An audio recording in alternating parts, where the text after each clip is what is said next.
Wisdom. It's an incredibly valuable asset. Some would say more precious than gold. It's attractive, appealing, admirable. Conversely, a lack of wisdom is the basis of immaturity, blind spots, and bad decisions. Wisdom. It can be gained over time, but it can't be rushed. But wisdom can be shared. That's precisely what we are here to do right now. Today, we are here to hack wisdom, to distill it, to understand it, and to process it. Why? To get better at life. Welcome to The Main Thing.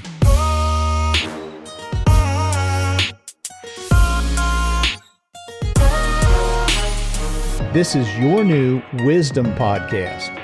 I'm your host, Skip Linneberg, and I've set out to interview the wisest people I know. We'll see what we can learn from each one when they're faced with an incredibly difficult, soul-piercing question. What happens when a company you built with your family from a kitchen table grows into a nationwide brand and then suddenly slips out of your hands? And what does it take not only to get it back, but to rebuild the way you lead, think, and live? Welcome to the Main Thing Podcast, coming to you from Parkwood Studios in Almost Heaven, West Virginia. We gather wisdom from people who've walked through real life and come out the other side with insights that help the rest of us get better at this thing called life. Today's guest is Jodi Scott, founder of Green Goo and CEO of Spry Life, a plant-based first aid and wellness company that she built with her mother and sister from a small kitchen into a nationwide brand carried in thousands of retail locations. With her background in pre-med studies and a master's degree in health psychology, Jodi's work bridges science, plant medicine, and the mind-body connection. But her story also includes a dramatic turning point. After losing her company during a failed sale, Jodi spent 18 months fighting to buy it back, a season that reshaped not only the business, but her philosophies on leadership, presence, and resilience. Today, Jodi helps leaders and families move from survival mode into a more grounded and resilient way of living. She joined us from her home in Lyons, Colorado, about an hour north of Denver. So let's get into it. Here's my conversation with Jodi Scott. Jodi Scott, welcome to the Main Thing Podcast. It's great to spend some time with you today and great to be on for sharing your wisdom. Thank you. It is wonderful to be here with you.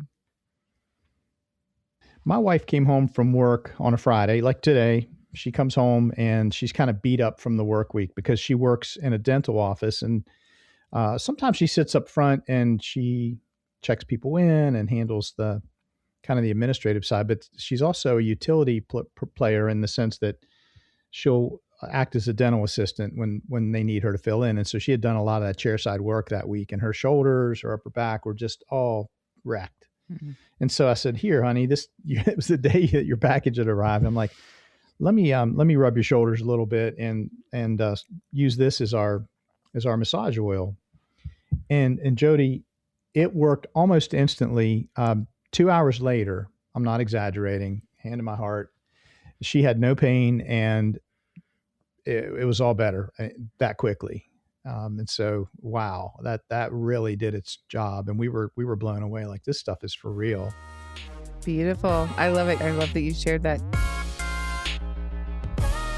I received a lovely email from you, and you mentioned that you were kind of digging what we were talking about with wisdom sharing. And then I noticed as I read further that you are a founder of a company, and we love to talk to founders because founders have so many rich and valuable stories.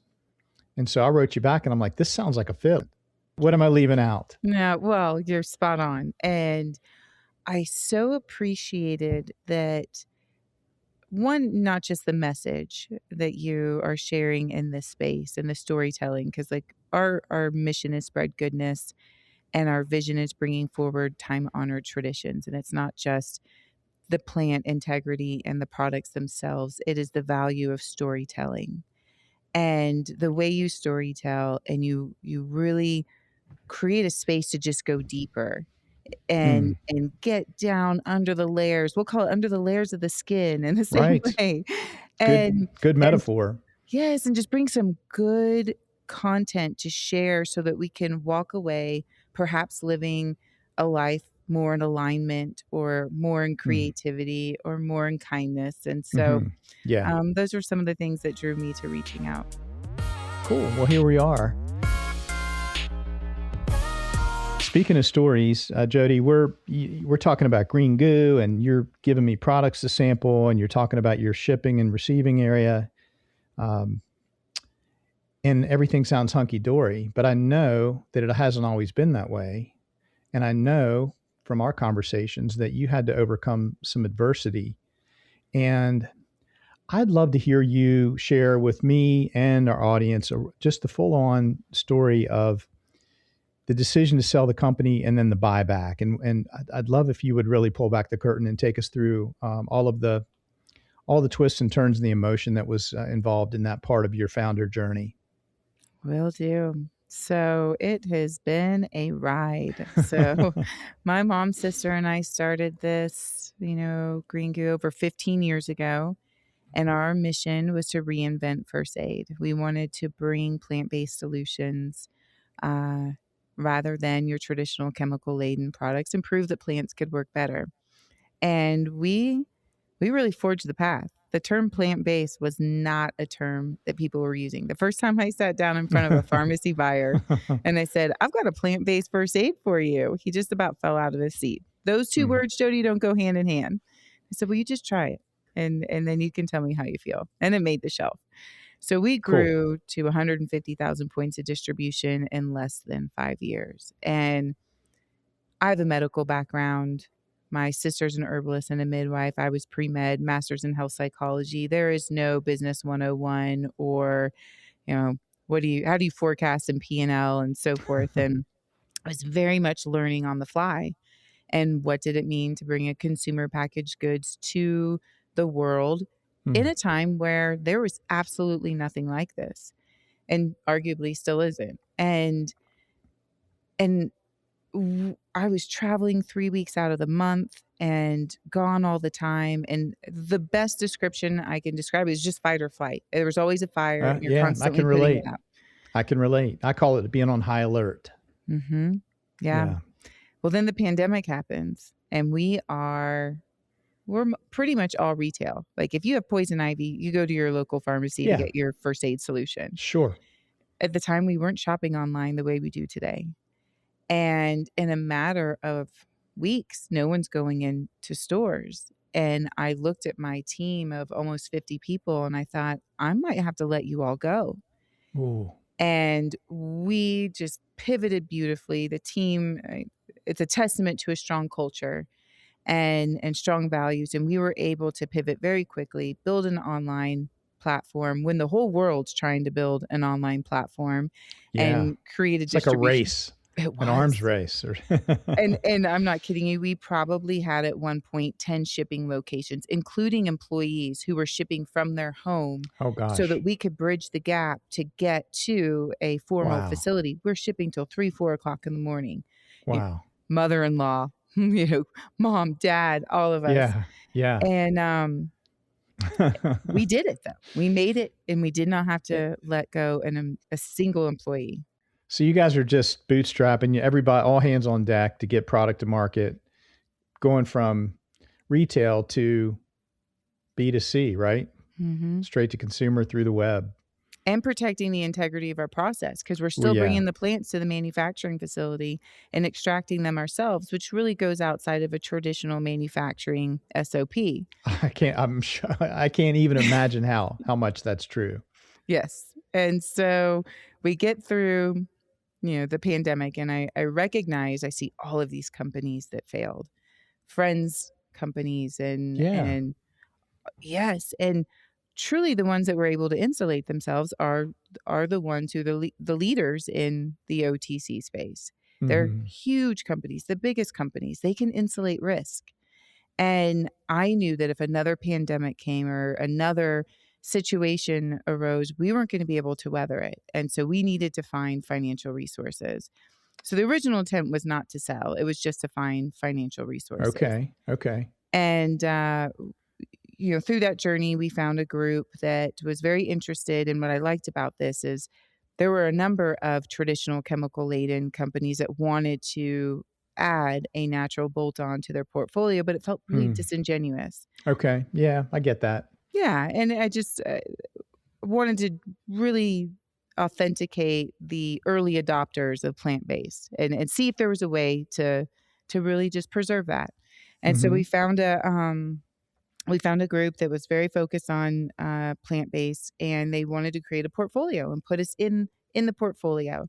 And so we get to continue running the company. We get to leverage each other's resources, be a part of a bigger organization, and grow with them. So it seemed like a really great thing on paper. That sounds really good. Yeah. Yeah. And then, Plot twist. one of the founders faced some major legal and financial issues. Oh gosh. Yeah, I mean, there's ratings with feds and all kinds of things, unfortunately. And I'm ultimately, guessing you guys are deep into, like, you're way it's far done. toward. Yeah. Yeah. Okay. And ultimately, they lost their financial resources and tarnished their reputation. And I had less than 24 hours to terminate my entire team. The one thing that we had fought so hard to protect. Oh gosh. And that's my mom and sister. That's my husband, my brother-in-law, best friends from college who had changed their careers. Employee Jodi, number good one, heavens. Oh, gone. what you met 4 minutes ago, you said how dear that is to you, having those employees, those 15 people around you, and that had to be so painful. It was gut-wrenching. Oh. Now the company's done, and so production stopped. We have no jobs. We've lost our sense of purpose, and we don't know how we're going to pay our bills. How did you turn it around? Well, we were sitting at the dinner table after all the tears, and we didn't know. The paralysis was huge. You're anxious about the future in terms of how you're going to pay your bills. You're ruminating on the past, shoulda, woulda, coulda. Okay, sure. Yeah. And all of a sudden, I pulled out my lip balm to put it on, and I recognized, like, I don't have that much left. And then I started thinking, well, my skin repair, I can't live with that. So my mom and sister and I was like, how much do you have? How much do you have? So we started measuring each other's inventory because we were like, we can't live without desperate. this. Yeah. And then my sister's like, are we going to have to start making this in our kitchen again? And then emails are coming in. My son is a paraplegic. He can't live without this stuff. My mother is a diabetic. She can't live without this stuff. My daughter has eczema. And I'm like, we have to buy this back. But I still, like, the thought came, but then it just kind of went, like, how on earth can anyone even do this? We have nothing. Yeah. Yeah. And very soon thereafter, like within the hour, I was like, oh my gosh, I've got a meeting with my coach on Monday. And I had hired this coach that I only had known for a couple months, but I was so excited going into this partnership. I'm like, CEOs, they have coaches nowadays. I'm going to get myself a coach. Yeah. Business coach. Sure. Yeah. And so I'm texting him. I'm like, Timmy, I'm not going to be able to show up Monday at 5. I can't pay you. And he's like, what happened? Yeah. Brief exchange. And he's like, I will be there every Monday at 5 if you show up. I'll be there. Oh, wow. And in that moment, it didn't feel like a wow. It actually felt like a burden, because when you have that sense of paralysis, it's like, it's like that saying with the horse in the water, like, can't force him to drink. I was like, I can't drink this. I'm not, this just seems like another thing for me to deal with. And so I had no intention of going on Monday. I was like, can't do it. And then the Monday rolled around and I just felt guilty. I was like, okay, I'm just going to show up and be like, Timmy. Maybe just one time, right? I appreciate you. I'll talk him out of it. Yeah. Appreciate you, buddy. But this isn't happening. And I get on the call and he's like, so how are you going to do this? Like, what are you going to do? Well, first he said, what are you going to do? And I was like, well, blah, blah, blah. We thought we might buy it back. I don't know how we're going to do it. Out of that, And he's like, all right, you ready to start your mental fitness boot camp? Yeah. And I was like, what does that mean? And he's like, you're going to set your alarm every 3 hours. And every 3 hours, you're going to do a presence exercise. And I'm like, set my alarm every 3 hours. First, he stopped me there. Like, I don't even know what that means. And presence exercise? What on earth is that? Like, And I really don't even want to do any of this anyway.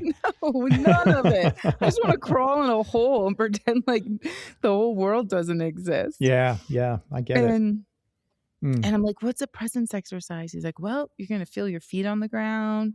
You're going to feel your muscles. You're going to watch the clouds go by and you're going to really look at the clouds. We're going to do some deep breaths. And I'm like, Timmy, this is not the time to meditate. This is the time to be doing. I need to be doing. Right. And he's like, you can't do. You need to be. We need to build your mental fitness so you know how to do this. The same way you go to the gym and you work out, we're going to build this muscle and we're going to get you mentally fit so you will find your way. Because without doing this, you're not going to figure it out. You're not going to have clarity. You're not going to have precision. You're not going to have the confidence. This is what we're doing. Yeah. Wise words there from Tim. Yeah. Thank you, Timmy. And this duality of do versus be has been coming up frequently over the last year in my conversations like this with guests. And I have a theory. I can't prove this, but our whole world, certainly our American society, if not our whole world, most of it has gotten way out of balance toward the do and starving the be. I thought being was not productive. And I thought being was, not pushing forward, all these things. And it was so interesting going through that exercise and that process of getting into alignment with your mind and your body and your spirit. And you can do that in a place of movement. It is just a different way of being. And it's really expansive and your body's not in fight or flight, which is very interesting to me too, because when you're in fight or flight, it's really narrow. You can only see so much. It's designed to be that way. Yeah. And then your body responds to that. And your body can do that in acute situations. But we, to your point, are in this state of doing for so much. Our immune systems are being wrecked. Heck, that's why we have chronic skin conditions now, arguably. Okay. And so it was a really interesting way to shift from survival mode to like sovereignty. And Yes. I really have this, I went to a conscious capitalism conference there later. And all of it would have just been another language to me had I not had Timmy really just open up my world to this. And they did all these different platforms and speakers to talk about how you can be more conscious and be. And then the last speaker, I just really appreciated this. He's like, okay, everybody, you got all these hacks now. Now you know different ways that you can be. He's like, what I want to challenge you to is being in a state of prayer. And he just stopped. And he's like, try to be in a state of prayer as much as you can throughout the day. Wow. And it was such an I was like, that's beautiful. That just so landed for me. And kind of helped my mind, my body, and my spirit just kind of shift into that being in just a real authentic way. And you started working with Timmy. That changed you, wholesale changed you. And then take us from there to today. How did you put the rest of the pieces together? It gave me the clarity to put one foot in front of the other, because I couldn't even do that prior to it, and allow myself to be open and curious to navigate the situation. And so whether it was meeting with investors, meeting with the board, continuously restructuring it, meeting with counsel to find the various ways, because it had to be tactical, and there had to be financing and resources to do it. But 18 months later, we were able to sign on the dotted line and get the transaction across the finish line and start production, start telling our customers what had happened. And oh my gosh, the joy that I got from their support and them cheering us on was like, I mean, I was in tears, like tears. It was so beautiful. Yeah. And that Green Goo is still their first choice. Amazing. Yeah. It's a beloved product line, a beloved brand. So you guys reemerged and you're back in business full on late 2024, early 2025. It was the December like 26th of 2024 Yeah. Okay. that we officially Okay. got it done. So you had a full run 2025.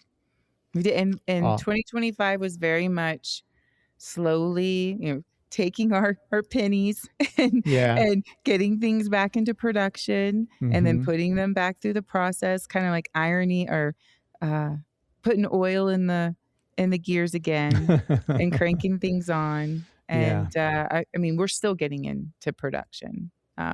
Some of our favorite formulas are coming back. We're here for the long haul. We know that. It's tiny now. Well, we only have 8 employees today. Okay. So now I'll say there's two reasons for that. One, we're able to utilize the history of building the company before and leverage that momentum and groundwork that we put in. So that is an advantage to this moment today. We also have to keep bootstrapping it so that we can keep putting everything back into production. And from a retail standpoint, the cost to do business with everything importing and taxes and so forth is much higher. So we had to come to our sort of fork in the road where a lot of companies, they just changed how they were assembling things, right? We'll just get cheaper parts. We'll do this and maybe smaller sizes. And then that's what we'll bring to continue in market. And we said, no, we're not compromising our formulas. We're not compromising the efficacy. We're just going to change our business model. So we're in much less retail and more Amazon and website. And that allowed us to protect the price point for our customers and still maintain margin. And interestingly enough, because I would have never thought, like here we are when we talked about the pandemic and shifting to online, it's a totally different world. You can get your poison ivy relief in less than 2 hours. It's at your doorstep by the time you hop in the car and go get it. So it's been really fun to see, first aid reinvented with modern technology and transportation and Amazon and Instacart. Yeah. Awesome. Thanks for sharing that story with us of your founder's journey, the dark moment, the reemergence. Oh, that's awesome. 192 extra minutes of wisdom. That's what you get when you become a patron of the Main Thing podcast. Many of you continue to say, we want to hear more from these wise guests. That's precisely what patrons of our podcast get.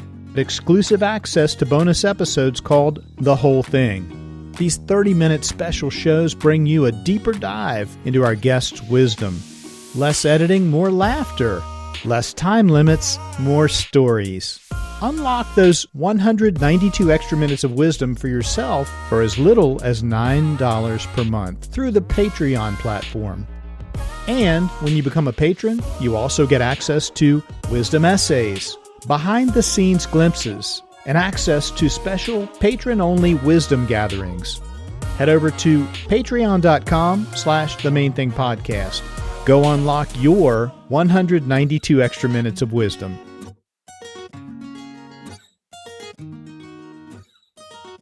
Jodi Scott, what's the main thing you've learned in your lifetime so far? Presence. Yeah? That's that. Okay. So first of all, wow, that's that packs a lot of power in that one word. And this is perhaps the shortest main thing that's ever been shared as a wisdom nugget on this show. I know there are layers of meaning and nuance, like ingredients that are formulated into one of your wonderful products. Presence for me has been, instead of pushing, listening, instead of doing, being, and really getting in alignment with myself, my actions, my body, my feelings, and just really being in that moment. And in that moment, I have precision, I have clarity, Mm. I am able to pull from, there's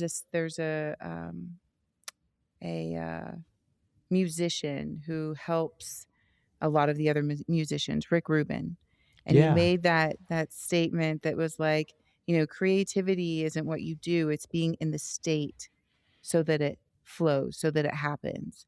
And I didn't understand that until, I started this journey and really appreciating what comes from being in that just state of stillness. And yet I'm still going through life. I'm not stopping what I'm doing. It's just that sense of awareness, that heightened sense of awareness. Um and what it does from a physiological standpoint has been really fun too, in terms of really understanding the value of that and how my body responds in a positive way. Oh, And yeah. and the science is there. Cortisol goes down, inflammation goes down, your skin decides it's not in a state of fight or flight, and your mindset is stronger. And so the value that I've been able to get from presence and investing in the discipline of presence Mm. um, has just given me so much joy. Jodi, as I think about your main thing, presence, upon first hearing, a listener or a viewer might think that this is something that I need to put on. I need to put on this wardrobe, this makeup. I need to put on this hairstyle. I need to put on this this look, this persona, this facade. But I contend, and now check me on this. I contend that it's a stripping away, it's a discovery of what's real, it's realizing what's true, it's an understanding of oneself, and that there's not hardly a putting on at all, but it's kind of the opposite of that. I think you're spot on. And what I found in this was the value in identifying it through, call it the five senses, exercises, and building that muscle to bring me to a place of that awareness where this, frontal lobe is not fully in charge and Yeah. and my body is just as much a part of this heightened sense of awareness relationship as my thoughts. It's just a new way of operating. And it's so interesting when you're recharged, your mind is quiet and your body is powerful. Mm-hmm. And, I think about when I was last night watching the Olympics and, the girl who won the ice skating, and you Yeah. saw her in just such a state of alignment. Yeah. And there's that joy that she brought into it. And you could feel it. You could feel her in alignment. And it's like, that's it. She's Yeah. super present. When we're in that state, when you are in your presence, it's beautiful to behold. It really is. The other day, my daughter came up to me and she was like, Mom, she was like, you're not going to believe it. I had an exam today. And the teacher pulled me aside afterwards and was like, I need to talk to you. And we both had the same look. She was like, I know. I thought I was in so much trouble. He goes, I really want to applaud you for how you take your test. And she just looked at him perplexed, she said. And he goes, I watched you rub your fingertips together, take a couple deep breaths. And he goes, and then you just got in the moment. And I saw how you worked through the problems you did know. And then you came back, you took a couple deep breaths, and you went back and worked on the problems you didn't know. And you leveraged what you did know to problem solve the rest of them. And by the way, you got a really great result on this test. And I want to tell you what you're doing.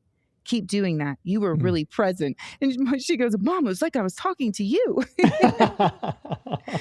And I was like, Wow. that is so cool that like you're feeling the impact of living in that way. It gave me so much joy. I was like, oh, that makes it all worth it. That makes that day when we're like, oh my gosh, how are we going to pay our garbage bill, kiddo? I don't even know. And you know what? If you can have this wisdom at a much younger time in your journey, then wow. If someone hasn't thought about their presence, if they haven't studied, if they haven't done any work on their presence, if this is completely new and foreign to them, what might be some pain points that they're bumping into that would signal to them, spend a little time here on your presence? So I think when you can feel your body just in a state of chronic tension Okay. and your mind is racing, it's a good indication that you're in override. Mm-hmm. And you also don't know how on earth you're going to get out of override. There's a lot of paralysis. And the opposite could be true. You just have absolute paralysis. You feel nothing. You're numb. Yeah. And same thing, And so that's a real special moment where you can do some of these little sensory hacks to see if you can brighten things up. And so, sometimes it's as simple as going out into nature, putting your feet on the ground. Nature has a great way of like alerting your physical body and bringing you into the present. Great advice. Jodi, as we wrap up here, this has been a fabulous conversation. Exhilarating I'll go back to the word I used earlier, but I want to ask you for 2 recommendations. Sourcing a couple of things. Number 1, your product line. Let's tell our listeners where to go to learn more about your products and where to purchase your products. greengoo.com and Amazon. That would be the best place where you can get the full portfolio. Okay, and if someone wants to start and try something, they only can afford one product. I would get the Green Goo First Aid just because it's your utilitarian first aid kit on the go. Mm-hmm. Of course, I use the repair every day. So if you want something that you're going to use all over every day, go with the skin repair. Excellent. Greengoo.com or on Amazon, search for Green Goo, bring up your store, your product line. Awesome. Before we say goodbye to you, just want to open up the mic for you to share a parting thought. Well, we use an acronym in our house that might be fun for people to use. And I feel like this acronym helps me stay in presence because I like to look at it as a whole body experience. So the acronym is SHAMAN, and S is for sleep. Make sure you're adding to the sleep bank. And it's great for my daughter to make a connection between her mood and sleep. H is hydration. We are water. So be thinking about what you're drinking, what you're eating. There's food that has hydration. There's skincare that has hydration. A is antioxidants, because I think from a nutrition standpoint, it can be very overwhelming what to think about to bring in nutrition-wise. But if you open up the fridge and you're deciding between carrots and blueberries or chips, it's an easy one. So antioxidants, just to give that fuel for your body. And then M is mindfulness, just practicing those moments of mindfulness, feet on the ground, the breath. If you're sitting there going to pick up your kids from school, just watch the clouds, little things like that. Nice. Listen to the birds.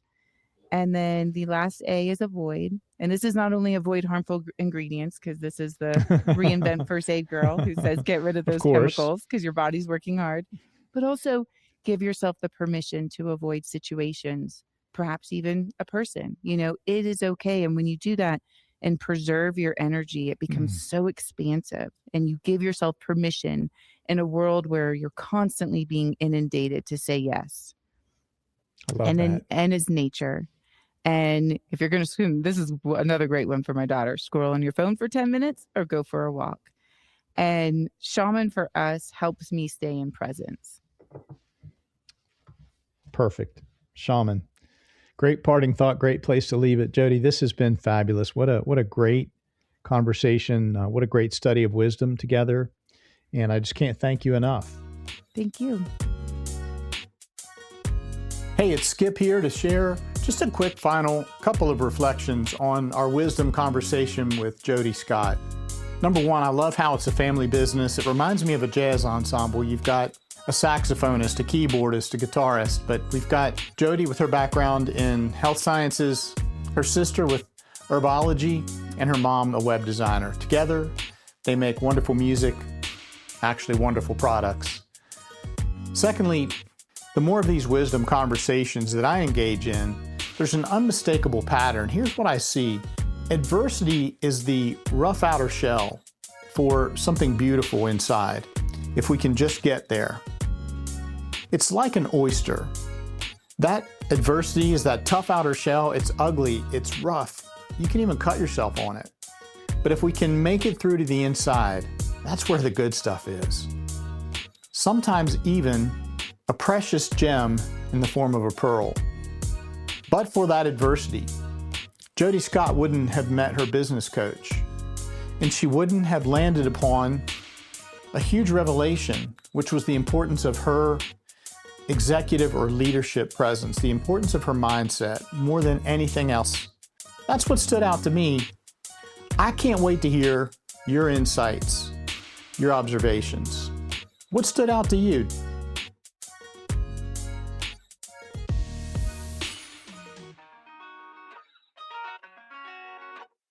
That goes by incredibly fast, doesn't it? Time flies when you're hacking wisdom. Thank you for listening to this wisdom conversation. Let's give a big hearty thank you to the crew of the Main Thing podcast. These are the folks who truly keep the wisdom pipeline flowing. Audio engineer Bob Hotchkiss, strategy advisor Andy Malinowski, public relations and partnerships guru Rachel Bell, social media and digital marketing expert Chloe Linneberg, graphic designer Emma Malinowski, and of course our patrons, those generous folks who provide monthly funding support to help underwrite our costs of production. I couldn't do it without you, nor would I want to. Your feedback matters a lot. If you have a question, a suggestion, maybe an idea, or even a nomination of a future show guest, I'd love to hear from you. Email me at info@themainthingpodcast.com.